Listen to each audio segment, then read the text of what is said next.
No stone will be left unturned. I want to give the Jamaican people the reassurance that your government will use this as the opportunity to deal with the gangs once and for all. Prime Minister Andrew Holness taking a stand against organized armed violence by gangs, in particular those involved in the fatal terror attack in Cherry Tree Lane, Clarendon. Our condolences to the families of the victims. We'll have more on the government's position later in the show, plus point you to grant funding being offered by the Students' Loan Bureau, and help you to understand the importance of planning for your child's education. Hello there, welcome to another informative edition of Jamaica Magazine. I'm your host, Adrian Atkinson.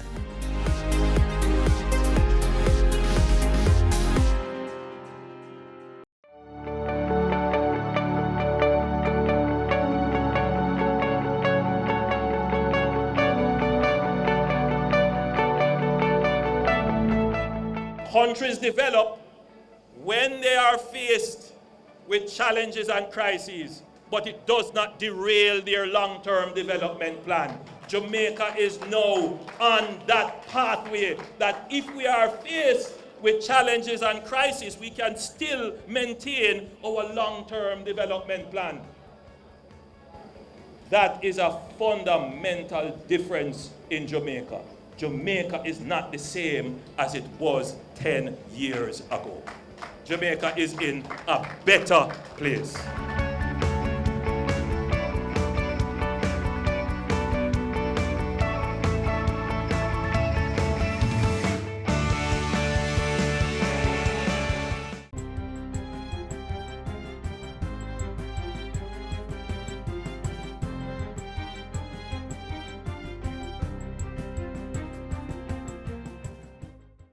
Good day, I'm Theodore Henry, and this is your JIS News for Thursday, August 15, 2024.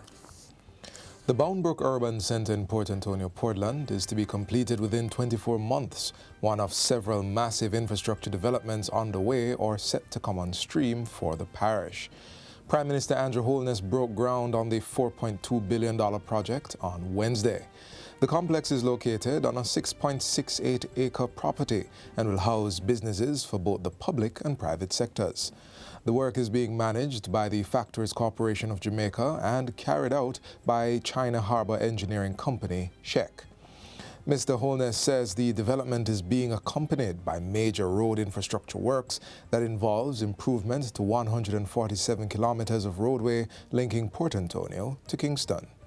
And it is not merely asphalt. This is what we call a utility corridor. Underneath that road are massive pipelines to carry water,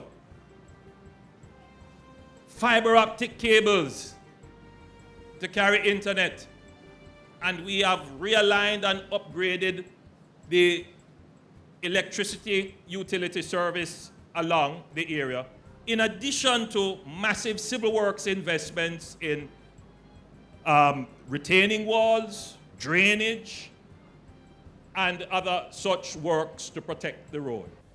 A bypass for the town of Port Antonio is being developed at a cost of $75 million. And that road will take off much of the traffic that is not here for sightseeing, is not here to go into the town. They want to get about their business. So those can take the bypass road. But that bypass road is built for resilience because we have moved it off the shore. In addition, Mr. Holness indicates that a master development plan has been done for the Port Antonio waterfront to include a cruise shipping port. Lands owned by the Port Authority, the UDC, and other government entities will be used.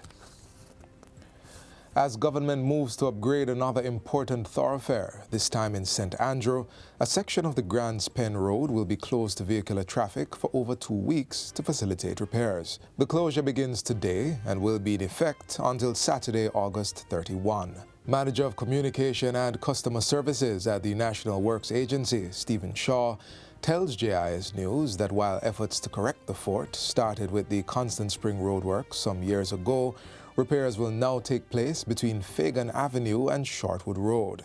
The situation with the road in that space is that motor vehicles drive in the water and they then transfer the water from the gully onto the asphaltic concrete surface, which then leads to its the surface breaking down, and it becomes badly rutted and difficult to traverse. It is envisaged that with this project we will have less of an impact in terms of the water on the road and the carriageway leading to Shortwood Road, because much of it now is going to be made from rigid concrete.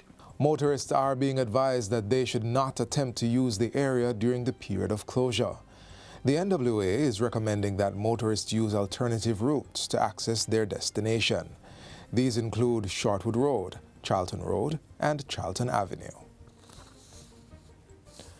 Prime Minister Andrew Holness is insisting that genuine collective partnership is needed to rid the country of the monster of crime. He points out that in 2017, when there was a spike in the murder rate, there was a wide-scale support for the implementation of states of public emergency to cauterize the situation. But he laments that while there have been successes over time, support for the measures has reduced.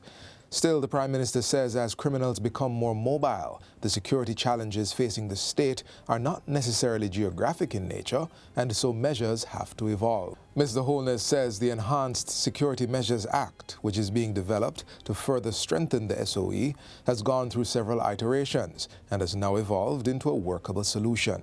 The challenges that we face and that we need to attack are not necessarily geographical in nature.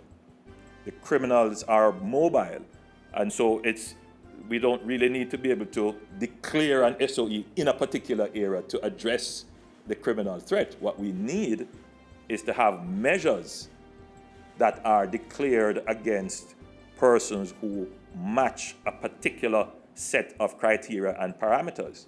So we need to be able to have the designation of persons and have measures targeted to them. We need to be able to have control measures that the courts can put in place to control those persons who have been designated. Mr. Holness was speaking at a joint press briefing on Wednesday to update the nation on security measures being taken in the wake of the deadly gun attack in Clarendon. In response, a state of public emergency was declared for the parish and a $25 million anti-gang fund was launched to catch the perpetrators. The Prime Minister says the entrenchment of this kind of organized violence is a threat, not just to the affected communities, but also the stability of the country. The Portmore Youth Innovation Centre in St. Catherine, which had been partially closed since 2019, is now fully reopened. The official ceremony took place on Monday and marks a pivotal moment in Jamaica's efforts to support and empower the young population.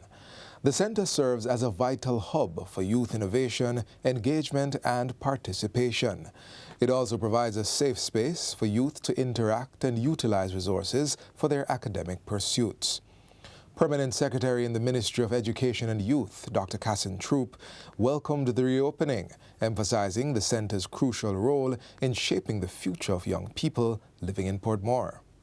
Which is precisely why we had to go back and make sure that we relaunch, given the symbolism of this entity or, edifice in Portmore. So as we reopen this center today, we do so with a renewed sense of purpose and commitment. The Portmore Youth Innovation Centre is open to young people between the ages of 15 and 29 years and caters to those who are not employed, enrolled in an educational institution, or engaged in a training program. The Rural Agricultural Development Authority, Rada, is encouraging farmers to continue hurricane preparedness activities as the season progresses. Senior Plant Health and Food Safety Officer at Rada, Francine Webb, says sustainable approaches to farming and developing resilience to changing climate conditions are of utmost importance.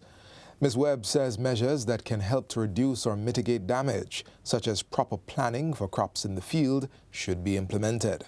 You want to look at things that can enhance the air circulation as well. So maintenance of proper plant spacing to improve air circulation and reduce the humidity around the plants also has to be considered and will help in making conditions not as favorable for disease development. Rada, meanwhile, is reiterating its commitment to supporting farmers during the post-Hurricane Beryl recovery effort. At this time, we want to assure the general public and especially our farmers that we stand with you during this very challenging time. The recent devastation caused by Hurricane Beryl and the subsequent tropical wave has impacted us deeply. We recognize the immense hardships that you now face, from the damaged crops to disrupted livelihoods, and we want to assure you that you are not alone in this journey. And that's it for JIS News today. I'm Theodore Henry. Thanks for watching.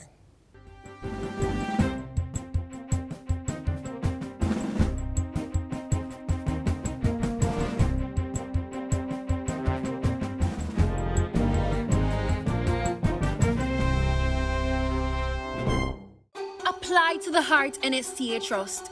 Learn a new skill and expand your horizons. Your government has made it completely free to you. Let's head over to the Students' Loan Bureau to learn more about the Grant in Aid program and if you might be eligible. Watch this.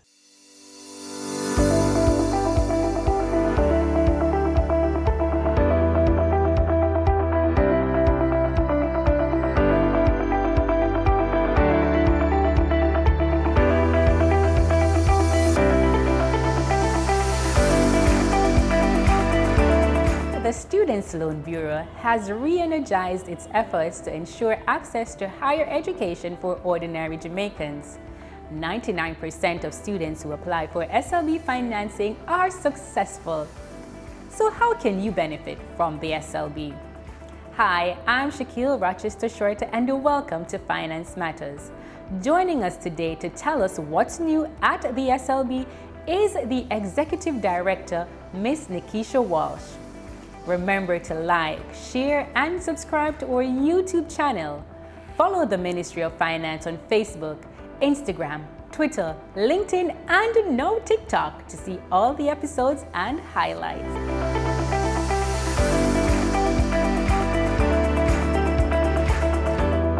Ms. Walsh, thanks for coming on our program. Thank you for having me. So what's new at SLB? Well, the SLB is currently on a transformational path where we want to infuse technology in our operations to better serve our customers. Okay. Last June 2022, we introduced our new customer portal where students have the ability to go on, apply, upload their documents, and submit their loan application. Okay. What is also good about the portal is that the students would nominate their guarantor, submit their email address and name, and the guarantors will receive an email prompting them to go on the portal, create an account, and also upload and submit their documents. Additionally, since the last budget speech, our minister has introduced 2 new policies where ward of the states and path beneficiaries no longer require guarantor. We are expecting this year to see increase in application because one of the challenges students have mentioned over the years is the ability to seek and have a guarantor. Yes. In addition, we have relaunched our Grant in Aid program. Okay, nice. I wish back in my time, the portal was available for my guarantors to upload their documents instead of coming into Kingston and so forth. But I hear you mention the Grant in Aid. Tell us who is eligible for the Grant in Aid program and what it is. Okay.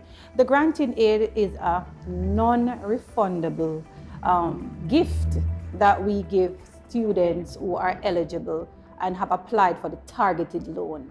Now, for you to become one of such recipients, you have to either be on a PATH program, you have to be a ward of the state, or from a household whose income is below $1.5 million. What we have done is increase the number of beneficiaries from 3,000 to 4,200 students for this academic year. That's a massive, massive Yes, it increase, is. Ms. Walsh. Yes, it is. I remember back in my time when I was thinking about taking a student loan, I thought I would never be able to pay back that loan. What would you say to people now who are considering taking a student loan, how they can use it as a tool for success? Well, before I even tell or ask persons what to say, I want to say that many Jamaicans today have benefited from a SLB. We have our doctors, our lawyers, our teachers. I am a beneficiary. I myself am a beneficiary. Right, and if it wasn't because of that opportunity, I would not be in the position I'm in today. So SLB is here for persons to achieve their dreams, to assist persons achieving their dreams. What I would say is that do not look at SLB as a loan, don't look at it as a liability, because we know that education is an investment.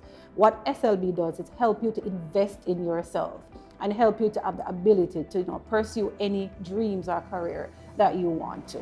So it is a stepping stool for you to move from where you are to what you can be. And that's how I want persons to look at SLB.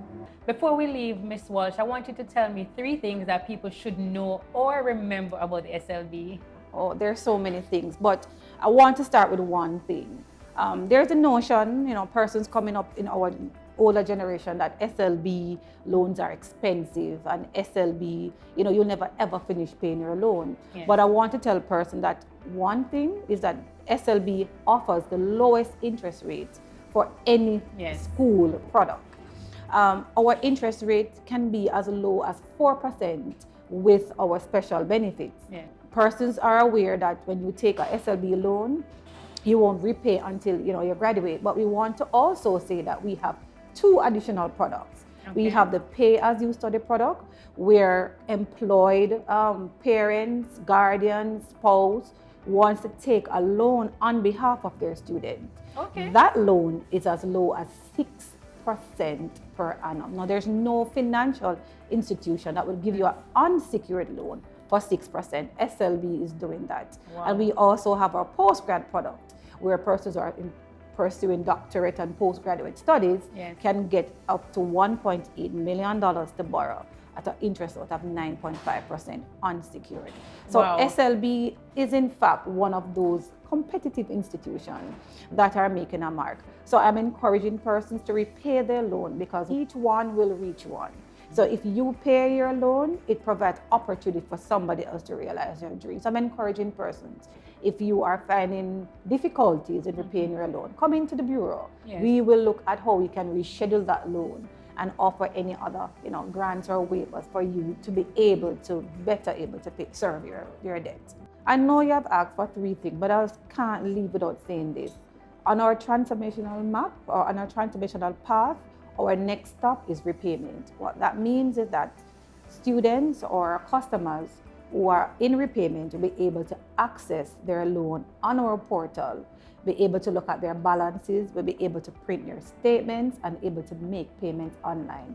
That's our next stop. So we're hoping to fully launch this digital transformational map that we're having, so persons will be able to access their information whenever they need to. So I don't need to call SLB to hear what my balance is? That is coming That soon. is very, very impressive.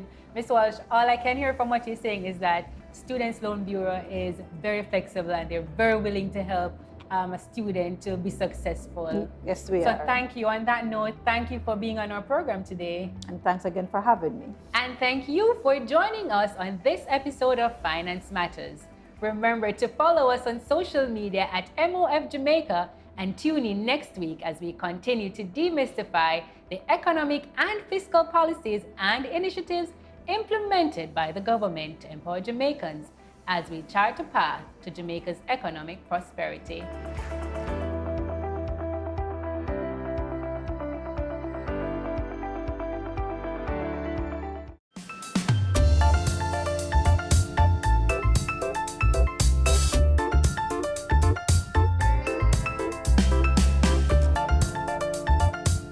Education is very important to a person's development.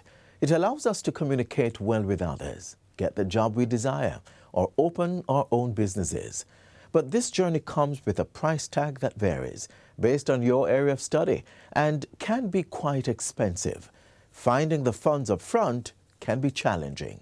So today we emphasize the importance of planning for your child's education.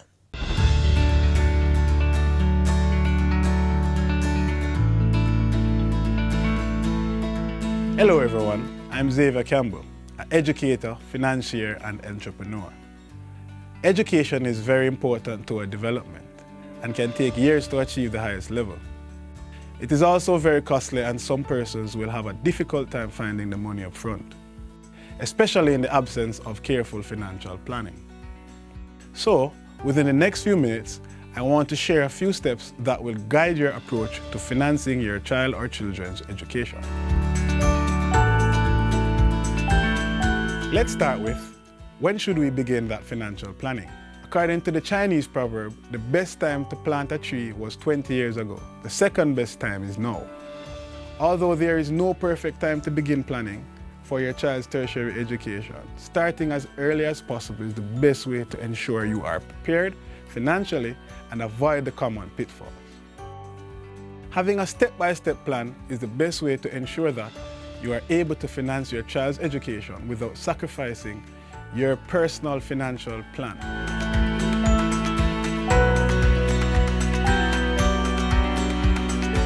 There are several things to consider when planning for your child or children's education.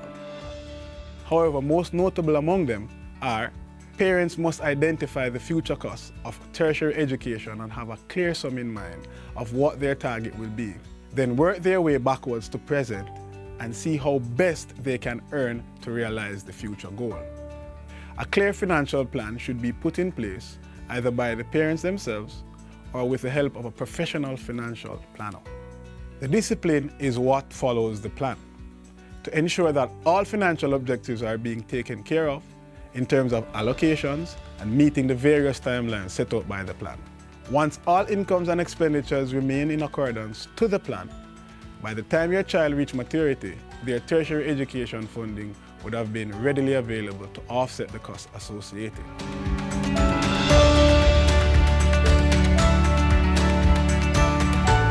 Now your options could be savings or investments. Both are good, but let's look at them closely. There are basically two ways to make money. One, you work for money. Two, your money works for you.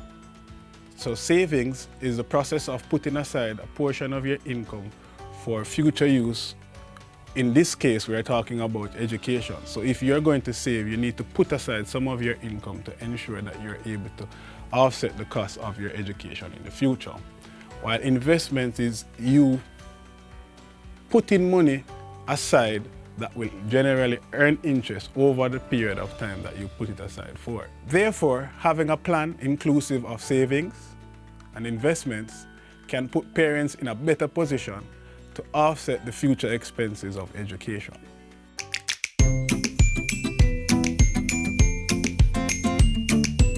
Firstly, if you're not financially literate, I would advise you to seek assistance from a professional financial advisor to ensure you are getting qualified advice that will help you achieve your goal.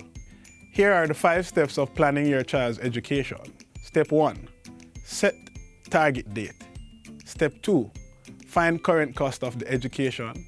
Step 3, find target amount. Step 4, estimate the returns you can generate. And step 5, calculate the monthly contribution. Here are some additional things to consider. A partner plan is a very good thing. Creating a savings account and/or fixed deposit. Invest in one of the various educational products available from a preferred financial institution. And maintain your discipline while ensuring that the projected amounts are allocated at the appropriate time to achieve your financial goal effectively and efficiently.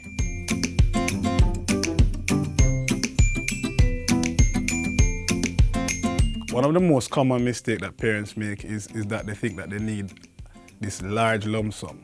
But as the Jamaican proverbs go, every mickle make a muckle, so therefore they can start small and then build onwards. Now another mistake that they normally would make is the fact that they think that savings alone would help in terms of offsetting the costs in the future. What I would recommend is for them to use a culmination of both savings and investments in order to achieve their financial goal.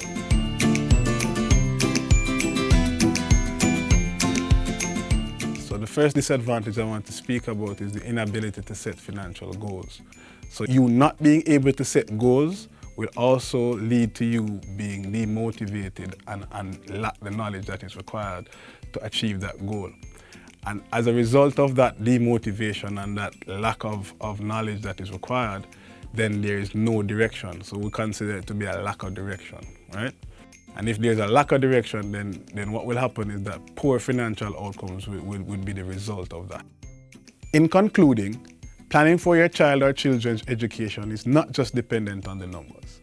Rather, it's a combination of several factors, namely social, personal beliefs, religious, your way of approaching, and general outlook at life. However, the cost of education on a rise. Parents are looking at various investment vehicles to secure their child or children's future. Judicious planning for your children's future is essential, and empowering them with an education plan is a wise thing to do. Start to reap maximum benefits very early. Create a sustainable future for them to bloom in.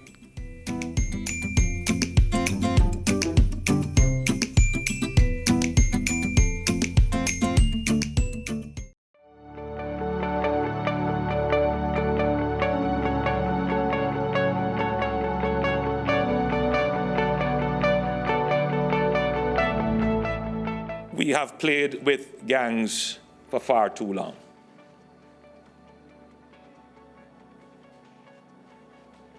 We have treated them as if they were Robin Hoods.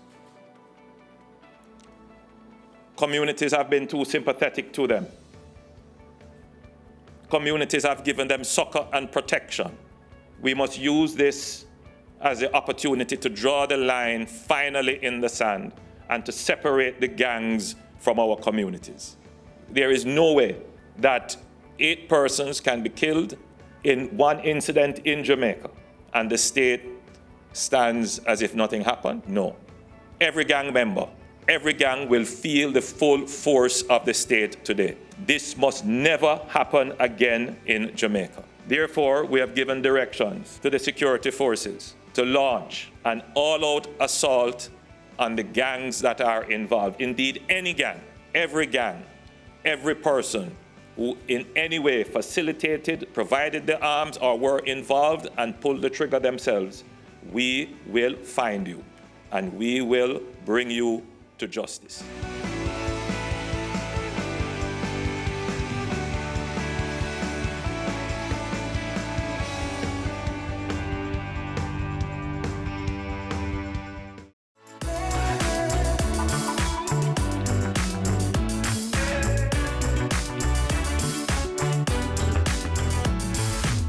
This is where our journey ends, but only for today. Do join us again tomorrow and we'll bring another informative program. In the meantime, stay connected via our website, jis.gov.jm.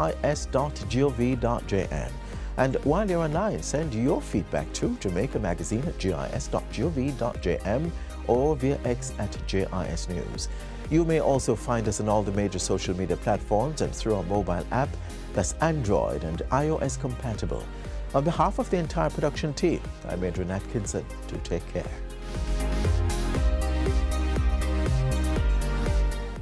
This has been a production of the Jamaica Information Service, the voice of Jamaica.